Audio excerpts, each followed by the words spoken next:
Gente, em tempos de Covid, cabelos grandes em função da Covid e chuvas inesperadas, graças a Deus precisamos da água, vamos mais a uma meditação no livro de 1º e 2º Samuel, e eu já te peço para visitar a playlist de 1º e 2º Samuel que está aí neste canal, onde este vídeo será inserido. E você também, na medida que for gostando desses vídeos, dê o seu like, compartilhe. E peço também para que você se inscreva neste canal, aperte o sininho para você receber as notificações e que você, caso queira falar comigo de forma mais personalizada, visite as minhas redes sociais. Tem aí o link na descrição do vídeo, do Instagram, do Facebook e do Twitter, tá? Se você quiser falar comigo. Nós temos aqui a continuação daquela labuta, aquela luta do reinado de Saul contra os filisteus. Mas antes eu quero começar pelo final do capítulo 13, ou melhor, vamos começar pelo final do capítulo 14, que é uma descrição de Saul, de sua família e de seu reinado. Diz assim, 1 Samuel 14, vamos começar do versículo 47.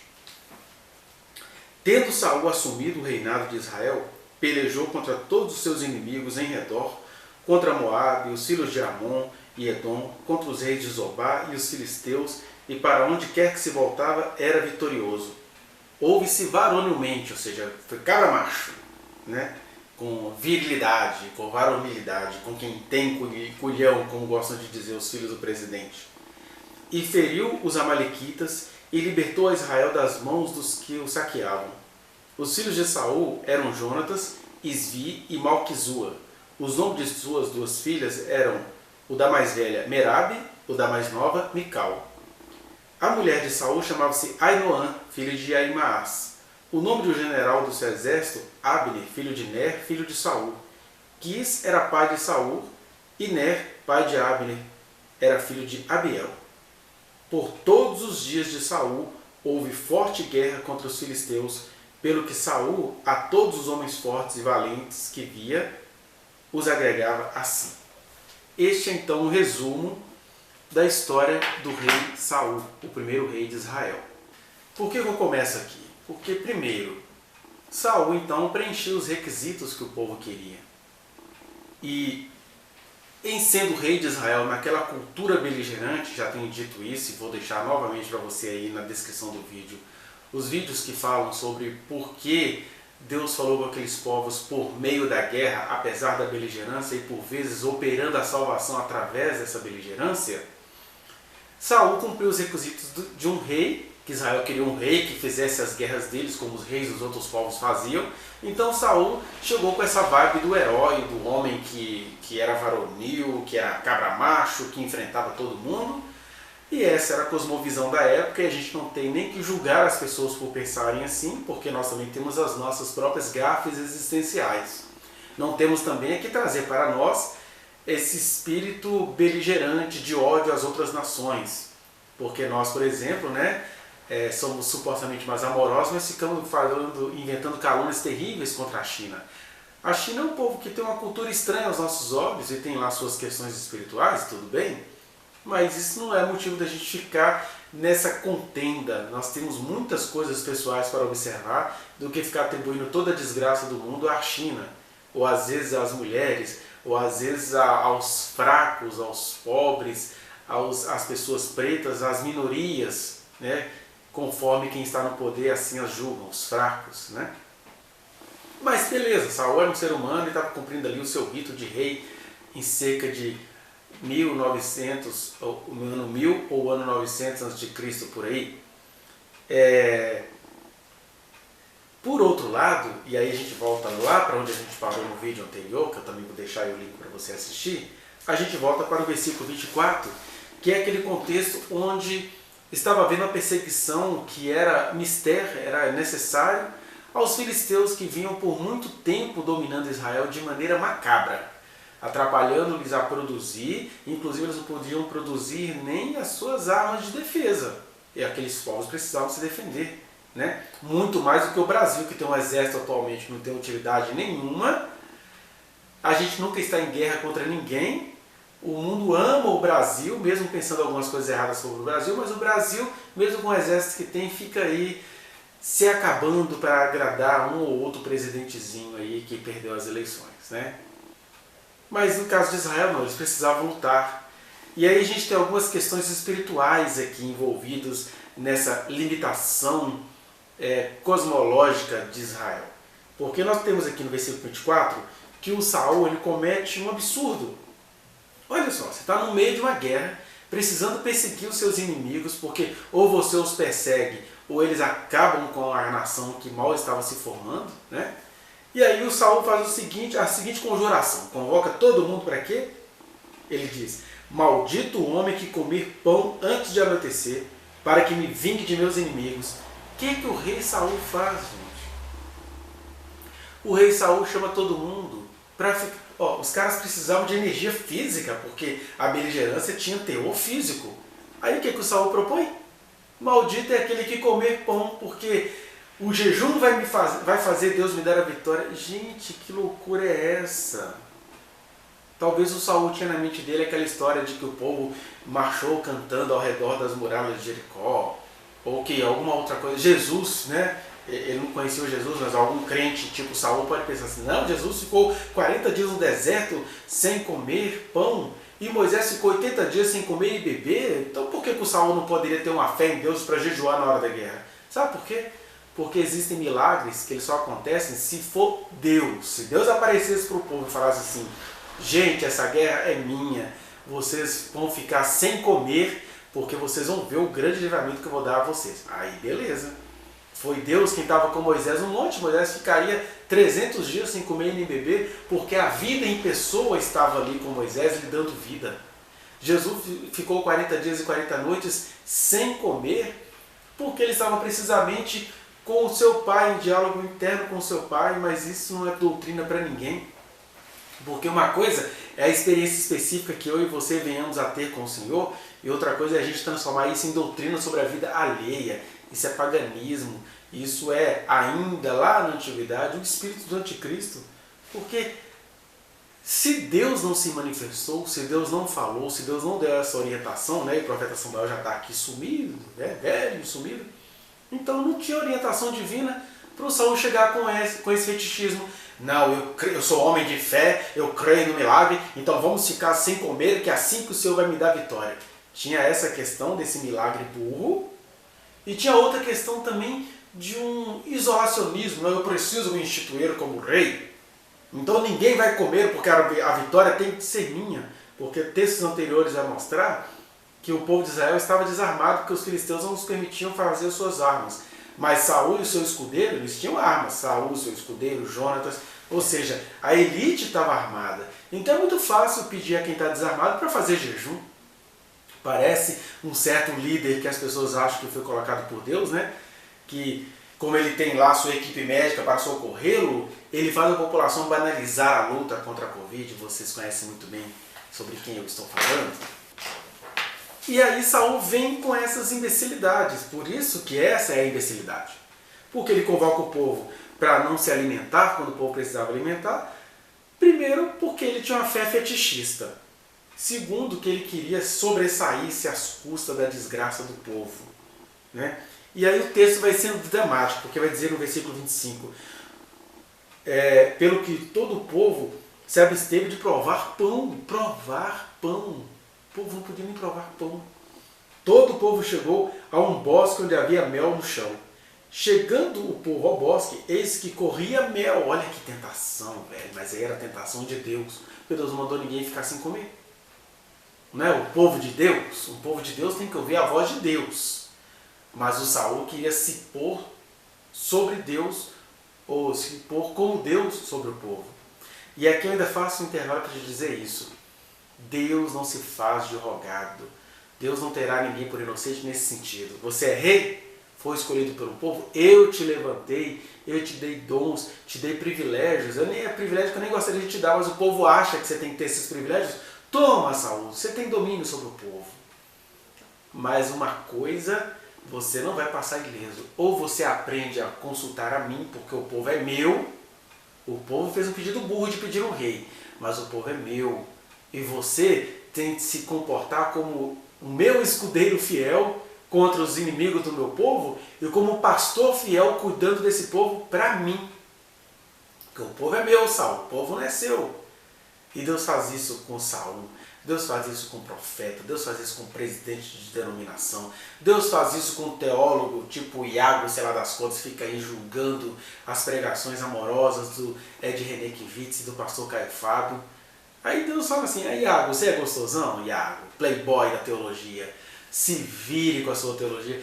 Deus faz isso com escribas e fariseus, Deus zomba dos seus inimigos, porque os inimigos de Deus costumam ser, antes de tudo, estes a quem Deus confiou entendimento, sabedoria, dons, estruturas, como acontecia em Israel com os sacerdotes, que se dividiram entre fariseus e saduceus, como acontecia em Israel com o pessoal do Sinédrio, os senados, os sêniores, os doutores da lei, os homens que tinham entendimento. Vocês entendem tanto? Quem entende muito de verdade vai me consultar. Essa é a mensagem de Deus para Saul e essa é a mensagem de Deus para quem quer que esteja me assistindo e que tem algum entendimento do Senhor. Eu já vivi isso em momentos onde Deus estava presente e a liderança que Deus colocou, sem perceber, agia como Saul. Não é legal isso. Por que Deus está chamando pessoas para orar? Mas por que Deus está excluindo outras? As pessoas começam a botar Deus inferior à sociologia, a colocar Deus inferior à psicologia, a colocar Deus inferior à teologia. E Deus está dizendo, todas essas coisas valem. Ao mesmo tempo, nada disso tem valor se é a minha presença que está entre vocês e vocês que receberam entendimento que se virem para me buscar. E aí o Saul, um rei varonil, só faltava mostrar a vara, né? Um rei varonil, um rei que tem acolhão, um rei portentoso, me faz essa coisa sem consultar o Senhor. Porque eu sendo o rei Saul, o sinal da minha vida seria a presença do profeta Samuel. Samuel estava ali. Deus fez as coisas na vida de Saul com o Samuel ao lado. Foi Samuel quem ungiu o rei. Então o rei deveria ter essa reverência. Olha, enquanto Samuel não chega, eu não vou. Tem vezes que Deus faz isso com você, sabe? Te dá poder, recursos e coloca ali um Samuelzinho, como que dizendo, olha, eu só vou abençoar a sua vida se você abençoar a vida desse profetinho. Ele não é guerreiro, mas é a minha presença na sua vida. E o Saul não soube honrar Samuel. Né?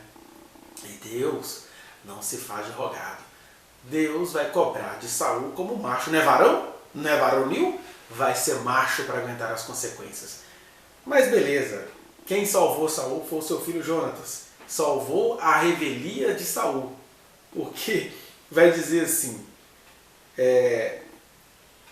todo o povo chegou a um bosque onde havia mel no chão. Chegando o povo ao bosque, eis que corria mel. Porém ninguém chegou a mão à boca, porque o povo temia a conjuração. Jonatas, porém, o menino, filho do rei, que só fazia besteira aos olhos do rei, mas que fazia tudo o que papai do céu queria.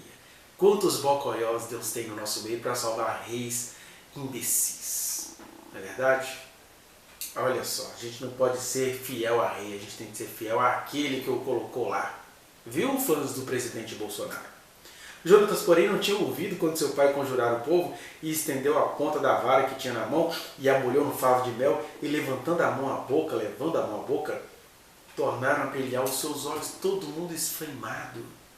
E aí Jonatas, com um pingo de mel, santo mel que escorria do chão, Deus dizendo assim, gente, desobedeçam ao rei, aqui ó, o mel está escorrendo do chão.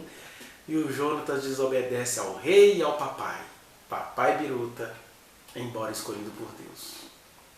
Aí o Jonatas fala, a vida voltou, sinal do Senhor, porque a natureza frequentemente é sinal do Senhor, não é verdade? A mesma natureza que joga pedra em cima de amonitas é a natureza que faz mel escorrer no meio da floresta. E aí o Jonatas come, aí o povo, teu pai conjurou solenemente o povo e disse, maldito o homem que hoje come pão. Estava exausto o povo. Então disse Jonatas, meu pai turbou a terra. Ora, vede como brilham os meus olhos por ter eu provado um pouco desse mel. O sinal estava dado. Gente, se eu fosse vocês, eu largava Saul para lá e ouvia a voz do Senhor, porque Saul é rei, mas o Senhor é o Senhor dos exércitos que usou Samuel para ungir esse rei de vocês. Porque nem toda desobediência é pecado de feitiçaria. Importa nos obedecer antes a Deus do que aos homens. O Jonas intuía isso, ele vivia fazendo isso, ele vivia dando blefadas no que o seu pai fazia, naquele estilo sem querer querendo, porque ele não ouviu o pai dizendo que era para ninguém comer nada, porque esse não ouvir vinha do Senhor. Né? Porque quem ama pai ou mãe mais do que a mim não é digno de mim, vai dizer o Senhor eternamente. E Jonatas amava muito o Senhor. Jonatas tinha uma visão diferente daquelas guerras. Já que tinha que guerrear, que ele atribuísse a Deus a vitória daquelas guerras. Foi isso que Jonatas soube fazer e papai Saul, o rei varonil, não conseguia fazer. Não é? Aí, ele então ficou assim, e aí ele fala que o pai turbou a terra. Se ele ficou feliz com um melzinho, quanto mais se o povo hoje tivesse comido livremente do que encontrou do despojo dos seus inimigos. Porém, desta vez não foi tão grande a derrota dos filisteus. Ele está dizendo, olha, a gente não derrotou muitos filisteus porque vocês estão desfaimados. Vocês não puderam comer nada do que você encontrasse no caminho. A conclusão que o Jonatas chega, né? E aí o povo continua. Feriram, porém, aquele dia os filisteus, desde Miquimás até Aijalon, territórios filisteus, né? O povo se achava exausto em extremo naquele jejum de biruta do rei Saul. Aí o que aconteceu? Quando o povo feriu, apesar da fome que eles estavam, naquele voto de Saul que veio uma tentação para eles vencem mais um pouquinho dos filisteus ali em Miquimás e Aijalon. E quando o povo, como era com o acordo da guerra, né, vencesse, era para pegar gado, pegar tudo que era o despojo da guerra e oferecer ao Senhor. Mas o povo estava tão desesperado de fome que pensaram assim, a gente já venceu, o voto não era para vencer, vencemos. Pegaram os animais vivos e comeram como, sei lá, como chupacabras, como pessoas de seitas mais satânicas, né? Aí vai dizer, tomaram as ovelhas, bois, bezerros e os mataram no chão e os comeram com sangue cru, não cozinharam, não queimaram. Diante disto, informaram a Saul dizendo, eis que o povo peca contra o Senhor comendo com sangue. Disse ele, procedete alevosamente. Aí traz uma grande pedra aqui que vocês vão matar esses bichos primeiro, vão cozinhá-los, né? E cada um traga o seu boi. E não pequeis contra o Senhor. O pecado já estava dado, né? Estava acontecendo. Edificou Saul um altar ao Senhor. Este foi o primeiro altar que ele edificou. E aqui nós temos uma informação importante. Se você vai ler no Bíblia de comentários, esse texto de Samuel é cheio de contradições em relação à versão original hebraica, que é a nossa do texto massorético, e em relação à versão da Septuaginta, que é a tradução do Antigo Testamento hebraico para o grego, que tem originais mais antigos. Porque o texto hebraico vai dizer uma outra coisa. O texto hebraico vai dizer que o rei Saul começou a edificar um altar ao Senhor, dando a entender que ele só começou, ele nem edificou um altar. Esse é o primeiro erro. Ele era todo inconstante. E segundo o texto hebraico traduzido para o grego, ou seja, de originais mais antigos de outras fontes, vai dizer também que essa questão de reis edificar altar era um ato pagão, porque quem é que fazia o altar? Quem é que edificava altares ao Senhor? Quem é que oferecia sacrifício ao Senhor? Não era o sumo sacerdote? Não era o pessoal do ofício do culto? Por que Saul achava que ele era rei? Ele tinha que derrotar, ele tinha que sacrificar o povo, ainda tinha que erguer altar ao Senhor. Isso é abominação. E aí diz que com Saul começam os reis a ficar erguendo altos em Israel, tipo, tomando lugar do sumo sacerdote, o que já era em si mesmo uma abominação. Né? Mas por que Saul fazia isso? Porque a fé de Saul era toda fetichista. Ele achava que tinha que trazer a arca para ganhar a guerra, ele achava que se jejuasse Deus ia ter que dar vitória ao povo, e terceiro, ele achava que ele sendo rei, vamos edificar o altar e eu ofereço sacrifícios. Porque mesmo que tenha ali um sumo sacerdote, era um cara apagado, ele não tinha ações de sumo sacerdote. Essa é a verdade que vai ficar mais clara no texto hebraico traduzido para o grego, a Septuaginta. Né? Então o que temos aqui? O Saul, no meio dos seus paganismos, ele resolve querer continuar a vitória, ele estava procurando alguma coisa que ele não sabia o que era, uma desorientação, ele queria vitória contra os filisteus, mas alguma outra coisa tinha. E aí o seu filho Jonatas, que cometeu uma primeira gafe, né, depois que eles oferecem o sacrifício, lá que ele oferece o sacrifício, né? Ele chama o sacerdote e pede para ele, o sacerdote perguntar a Deus se eles iriam continuar ao encalço dos filisteus. Porque tinha aquela ânsia de se libertar dos filisteus com razão. Aí ele pergunta e diz o texto, Deus não lhe respondeu, ou seja, Deus não estava gostando da conduta do Saul. Deus deu alguma vitória a Israel? Deu por causa do Jonatas, mas Deus não estava gostando do que o Saul estava fazendo. Aí, versículo 38, o Saul, descontente porque Deus não falou, e outra coisa, ele tinha uma dica, Samuel não estava na área, isso não era uma coisa boa. Mas aí, descontente porque Deus não falou, chama todo mundo, os chefes do povo, e aí manda perguntar o que aconteceu aí, o que tem de errado no nosso meio, versículo 39. Porque tão certo como vive o Senhor que salva Israel, ainda que com meu filho Jonatas esteja a culpa, seja morto. O cara estava biruta, o cara estava tão preocupado em ser vitorioso, em ser varonil, em projetar o seu próprio genital, como os reis faziam, que ele está assim, eu mato nem que seja o meu filho Jonatas. Olha que justiça mais estranha. O menino que levou vitórias para o pai, tinha uma coisa estranha entre Saul e Jonatas, não é verdade? E aí ele insiste. Porém, nenhum de todo o povo lhe respondeu. O povo estava assim, poxa vida, Jonatas nos ajudou, nós vamos dedar ele. Tá certo, existem erros que não são pecados, né? Ainda mais quando se desobedece um jejum aloprado de um pai, mais aloprado ainda. Disse mais a todo Israel, vós estareis de um lado e meu filho Jonatas do outro. Então disse o povo a Saul, faz o que bem te parecer. Ou seja, ele deveria esperar a resposta do Senhor, mas ele estava insistindo por uma resposta fetichista. E aí Saul ora a Deus e fala, mostra a verdade, Senhor. O texto hebraico, né, vai dizer, o texto hebraico que foi traduzido para o grego, vai dizer de outra forma. Vai dizer assim, a culpa está em mim ou em meu filho Jonatas, ó Deus? A nossa tradução ficou, mostra-me a verdade. Mas a pergunta que o texto hebraico mostra é mais interessante, porque fala assim, a culpa está em mim ou em meu filho Jonatas? E aí, Deus não responde a Saul como Saul queria e não dá explicações, porque tinha um problema naquela atitude em si. O Saul deveria se perguntar, gente, cadê o profeta Samuel?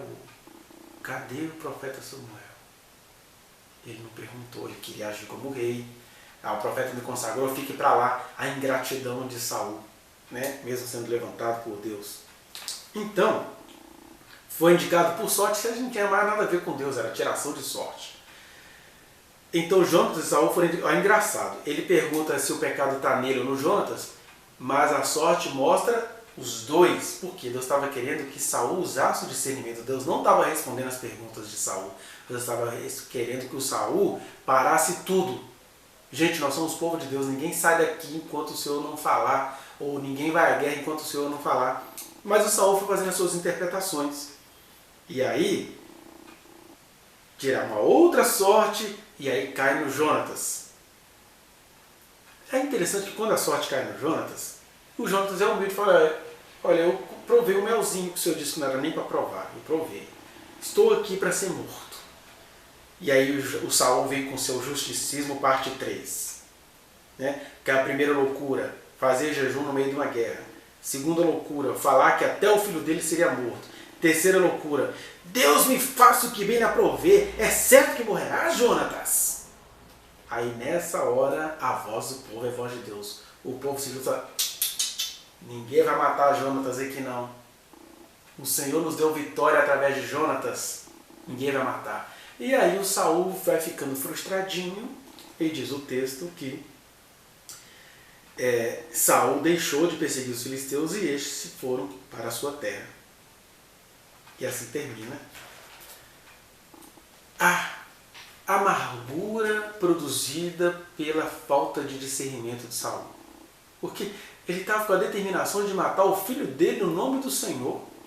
Já vimos isso acontecer no livro dos Juízes, né? Quando Jefté faz um voto ao Senhor e ele mata a sua filha. Agora é Saul querendo matar um filho que só lhe dava alegrias, prazeres, um filho que soube aproveitar a tendência à dinastia. Gente, o meu pai é rei, Mas quem colocou meu pai lá foi o Senhor. É pelo Senhor que eu guerreio. É pelo Senhor que eu estou fazendo a minha luta. Aí Deus livrou Jonatas. E o povo falou assim, ninguém vai matar Jonatas aqui não, Saul. Aí o povo obedeceu a Deus, porque importa nos obedecer a Deus e não ao rei colocado por Deus. Essa é uma mensagem tão bonita para o Brasil atual, que está tão, fala o Brasil atual, o Brasil dos cristãos, quase virando um Brasil cristão de fundamentalismos, é um Brasil tão condescendente com os crimes da família presidencial. Como que o Brasil precisava clamar ao Senhor. É engraçado que o povo ouve profecia, né? O povo ouve na internet quase que o dia inteiro. Olha, esse presidente foi permitido por mim para o povo clamar a Deus. Eles não estão entendendo a mensagem. O presidente é bizarro, sua família é corrompida. Os crimes do presidente e dos seus filhos são piores do que tudo que eles alegam que os governos anteriores fizeram. Mas o povo com aquele fetiche, mas foi Deus quem colocou. O povo acha mesmo que o presidente é procurador da Santíssima Trindade, quando a mensagem é outra. Deus colocou porque é um desejo do povo, igualzinho aconteceu com Saul. Mas Deus espera que o povo clame a ele. E aí eu tenho que dar parabéns a Joyce Hasselman, continuo achando as ideologias dela ridículas, mas ela agiu como serva do Senhor. Quando ela viu que o presidente está ali, veja depois aí a entrevista que ela deu ao pastor Caio, vou deixar aqui para vocês verem. Mudou muita coisa acerca do que eu pensava da Joyce Hasselman, como pessoa, como serva do Senhor. Porque ela foi fiel à fé dela. Quando ela foi vendo que o presidente estava lá para proteger a família, ela saiu daquilo, apanhou até dessa família. Porque é isso que Deus quer que a gente faça. Olha, você quer entender que Bolsonaro foi colocado por Deus lá? Entenda. Mas importa nos obedecer a Deus e não a essa corja de milicianos. Joyce soube fazer isso, até o Alexandre Frota soube fazer isso. E você, quanto mais ora, mais burro fica, parece o rei Saul. Ora, busca, pede e faz tudo errado, fazendo jejum suicida, zombando do seu filho que está obedecendo ao Senhor e não ao rei, seu ungido. Está vendo como que as coisas mudam? Porque na Bíblia não tem conceitos fixos. O único conceito fixo é: aquele que invocar o meu nome será salvo. O que é isso? Quem tem comunhão comigo será salvo. O que é isso? Quem tem comunhão comigo vai agir pelo amor e não pelo autoritarismo, não por essas filosofias de hierarquias. Enfim, eu acho que você entendeu a mensagem, né? Vamos clamar ao Senhor porque tem alguma coisa errada bem na nossa cara. Mas faça como Jonatas. Não se deixe turvar por jejuns de papai. Melzinho tá ali, ó. A natureza do Senhor, a menos que ele tivesse se manifestado, mas o Senhor não mandou ninguém jejuar em plena guerra. Preste atenção nas prudências, preste atenção nos versículos usados de forma mentirosa por esse presidente. É igualzinho Saul. Preste atenção. Fique com raiva de mim, mas preste atenção no nome de Jesus. É isso. Que o Senhor te abençoe. Amém.